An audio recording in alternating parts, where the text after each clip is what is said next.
The one I want to talk about just for a minute is sleep. Because out of those three, in the short term in particular, sleep is really the resilience killer. What we know is that most people in North America do not get enough sleep reasonably consistently. And from a health standpoint, there are tremendous implications of not getting enough sleep consistently.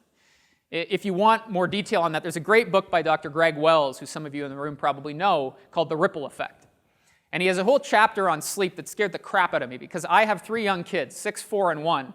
And when I read this chapter, I was like, oh my God, like I haven't slept well in 6 years. Like this is terrible news, right? But he shows very conclusively that a lack of sleep is linked to a whole bunch of stuff that you wouldn't expect. The one that freaked me out the most is neurodegenerative diseases.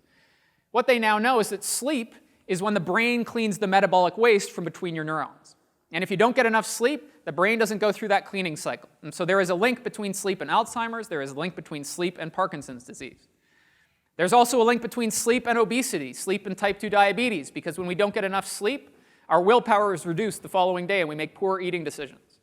There are just a ton of health implications of not getting enough sleep. I think most of us kind of intuitively know about the health implications. The one I want to talk a little bit about is the performance implication. You know, a big part of resilience is performance under pressure. And this allows me to put up my favorite graph that has ever been published in Harvard Business Review, which is this one. What you see here is an experiment that was carried out that compares the mean cognitive performance of people who have been awake for a long period of time with people that have been drinking a little too much. And what you can see here, if you look at the chart, is basically once you've been awake for 18 hours, that is, if you are getting less than 6 hours of sleep a night, you have the cognitive performance of somebody that has a blood alcohol concentration of about 0.09, which is over the legal limit for operating a vehicle.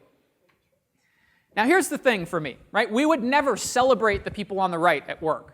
Like, man, Joe's unbelievable. He's drunk every day, right? Comes in, just consistently drunk every morning. It's incredible, right? But we totally celebrate the folks on the left, right? It's unbelievable. He responded to my email at midnight. He's the first person in the office the next morning, right? From a performance standpoint, it is exactly the same thing. So sleep is vital, right? The physical platform is important.